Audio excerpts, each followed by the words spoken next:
స్వస్తిక్ తేజ వేసా, కాయ పొడుగుండయి, సైజు కూడా బాగుండయి, కాయ కూడా గట్టిగా ఉండయి. దాంట్లో రిమార్క్ అనేది లేదు. కాయ మాత్రం రంగు కాయటం కానీ దాంట్లో అసలు దీంట్లో తిరిగే అని లేదు. మనం మందు కొడితే మనం కొట్టే మందు వెంటనే రిజల్ట్ అయితే వెంటనే తీసుకుంటుంది. 3 రోజుల్లో మన అర్థమవుతుంది చేలో. దాంట్లో రిమార్క్ అనేది లేదు. ఏరే రకాలు ఉంటే మొత్తం నల్లితోటి పోతున్నాయి. ఈ పక్కన చూస్తూనే ఉండవుగా, మొత్తం నల్లితోటి మొత్తం పోయినాయి.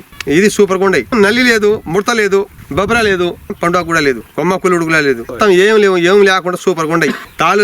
తాళి ఆడుంది, ఒక తాళి కూడా లేదు, తాళి అనేది లేదు. బాగుంది కాబట్టి ముందు చూసే బుక్ చేసా 20 ప్యాకెట్లు. పండుగ బాగానే సైనిగా ఉంది, రంగు బాగా మంచి ఎరుపు రంగు ఉంది. స్వస్తిక్ తేజ ఎకరానికి 40 క్వింటాల లెక్క లేకుండా వస్తుంది. అందరు వేసుకోవచ్చు. దాదాపు 20 మంది దాకా బుక్ చేస్తాం. మా అల్లుడు వాళ్ళు అదే వేయాలి మామ అని అంటుండ్రు. వాళ్ళే చెప్తేనే నేను తెచ్చాయి. స్వస్తిక్